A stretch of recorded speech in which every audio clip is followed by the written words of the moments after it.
Hello, poor people. How are you today? Very quickly, we are going to discuss something very interesting as touching life and destiny. The inaccuracy of the understanding of this subject has cost people their lives.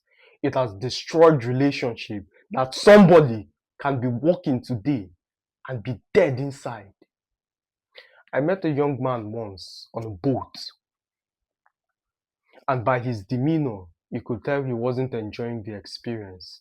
At first, I thought it had something to do with the boat's crew and the way they treated him, something along that lines.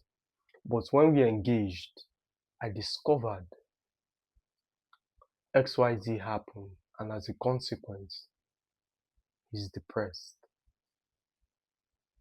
The reason I reference a boat is not to show off or sell this narrative that I'm wealthy. No, that's far from it. But to show you depression is not a financial argument. Anybody can be a victim. So, very quickly, I'm going to review the causes of depression as well as the solution. And the reason you should listen to me, as I've said in various videos, I bring things from a new perspective. These are not regurgitated words. It's not something you've heard somewhere distilled with personal anecdotes. That's far from it. Any point, you've never heard it before, I guarantee you. So listen very carefully, because words, as I've said in previous videos, are vehicles taking you from point A to point B. The knowledge of opening a door is what gives you access to the room. And you would understand very perfectly that all doors do not respond to the same techniques. There are some which are mechanical, there are some that requires cards, there are some that requires codes. So applying one strategy as a one size fits is most likely you run into error. Knowledge gives you access. Ignorance doesn't alienate you from the consequence. If you put your hand in fire, it doesn't go, whoa, whoa, whoa. It's his first time.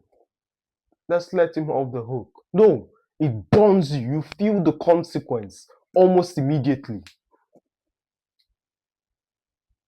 So the first cause of depression is postponing your happiness to some future event.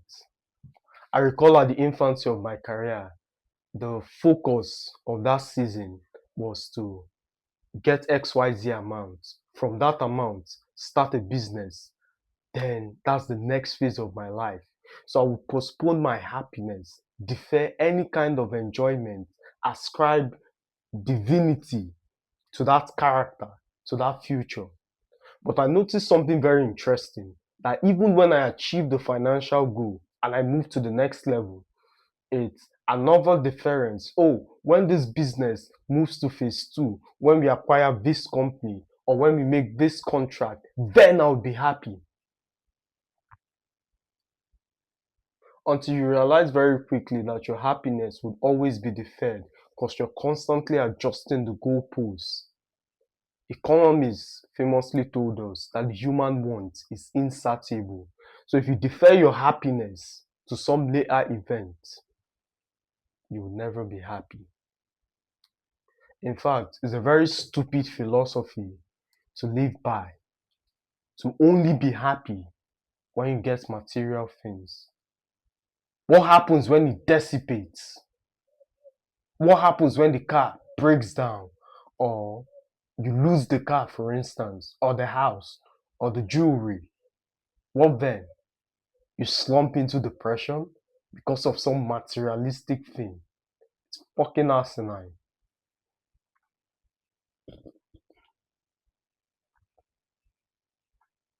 I hope you know you don't take anything to the next world.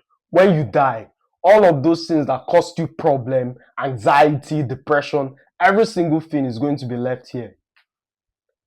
So don't overstress. So at that time, deferring happiness till the business gets to certain level or till something happen when I get my car or when this arrives is a very stupid way to live your life.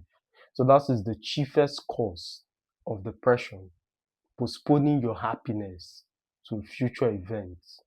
What you realize very quickly is the goalpost would constantly be adjusted. You're always going to need new things. It's like running on a hamster wheel. There is motion, but no progress. As a human, the best thing you can do for yourself is to just exist, feel things. You see, the primary objective of depression is to steal your joy, to get you to a point of silence. But one thing I noticed is you can be joyful in the small things. You can be happy, enjoy the small experience. If there's any advice I can give to my past self, it's not to worry. Just focus on the work. It will all work out. Do not stress yourself in how is this going to happen or how would I meet this person? How would the business work out? I am constantly trying to devise a lot of strategy, not as a consequence of progress, but fear. You've gotten to this point. You don't want to lose it. You don't want to go back. And I commend your discipline. But unfortunately, it's a coping mechanism.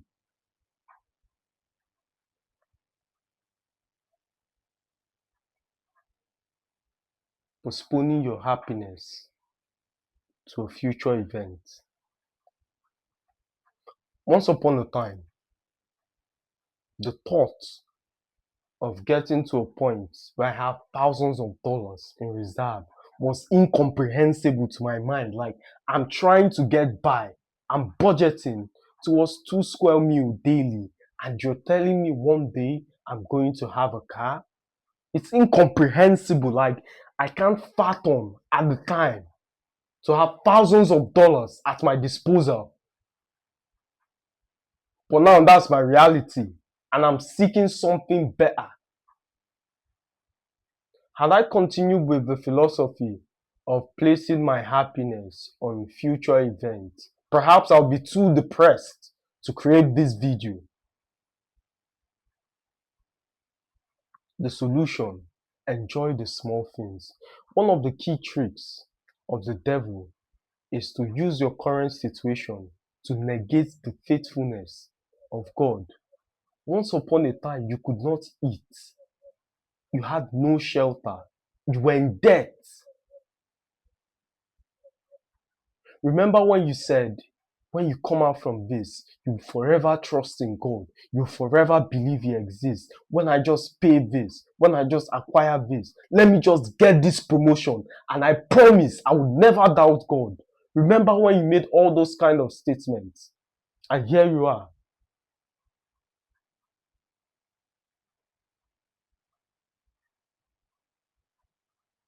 Focus on the things that are going good for you.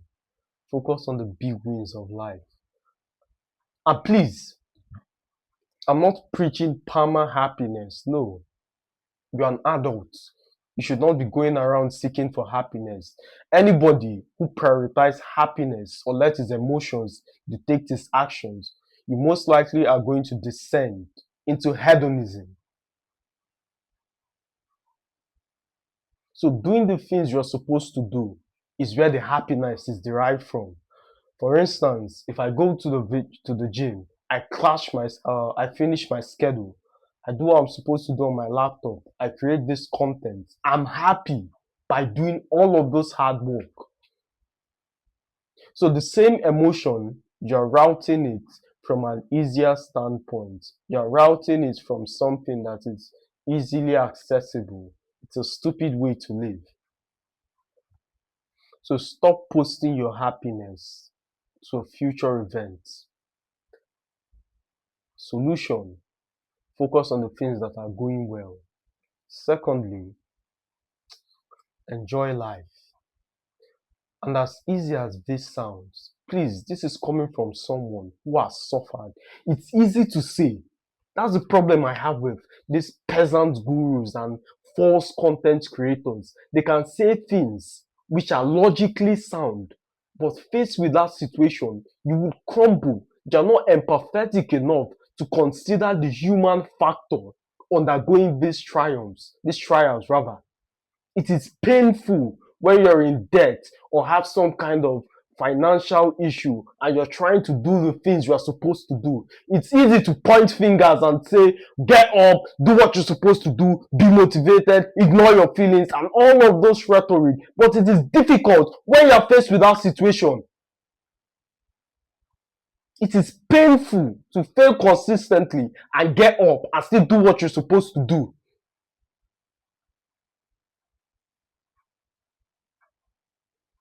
It's painful. I recall the first time when we started our management company, and for the first 6 months, we had no clients. We were running on debt. So finally, before the rent would elapse, we got this client, but it wasn't enough to cover the bill. And by some alchemy, the marketer was able to introduce a second client. And let me explain to you the onboarding process. So we value your properties, then you're supposed to pay a certain percentage after the assessing. And the guy was done with the first step. And guess what?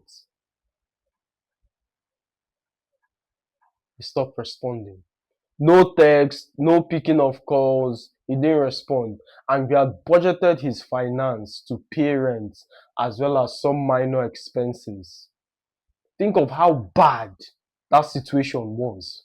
The landlord was calling. I thought you said you're a reputable company. Where's your integrity? It is painful to read those kind of tests and you would question yourself after all the risk, after every single thing I did, after paying the price for success, and yet nothing.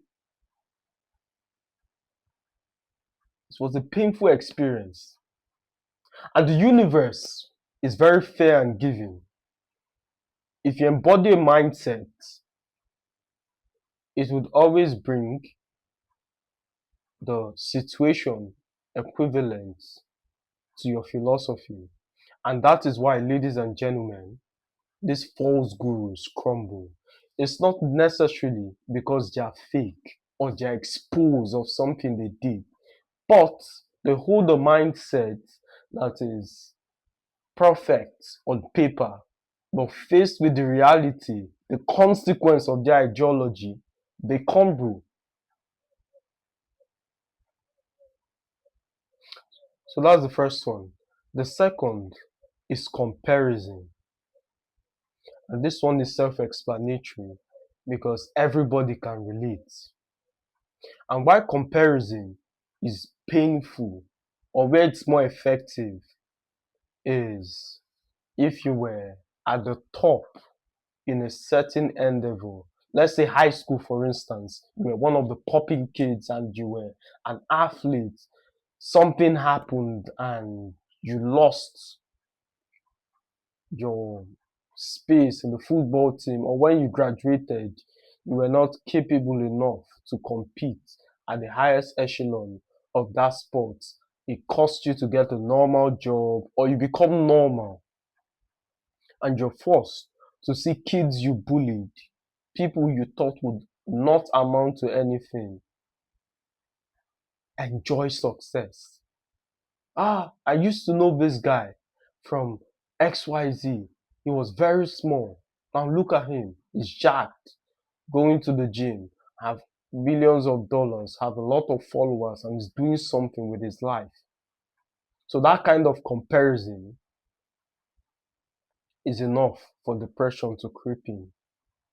The solution, they who compare themselves against themselves are not wise.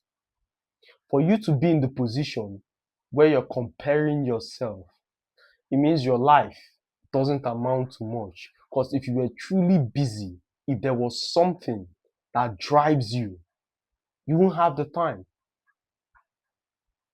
For instance, I got up by 6 a.m. I have things to do. Once I'm done, I prep for this content. I'm done with the content. I have to edit, watch, review, listen to the audio tape. Does it pass the message? What is the objective? Did the teaching align with the objective? Where did I lose the audience? And I have things to do. Once I'm done with this, I check up on the business, the various side of the business. Okay, the management is good. What about the staffs? Are they working in keeping with our values? The ones who act consistently, are they being rewarded? What is the incentive for promotion? What is the incentive to work hard? Are the steps for promotion clear? Is it this abstract concept, or when you feel like, or when someone just makes contribution, you decide to promote? Is there an exact system backing up your company? Those are valid questions. So stop comparing, get to work. That's the solution. As always, my friends, a pleasure speaking to you. I'll see you in the next one.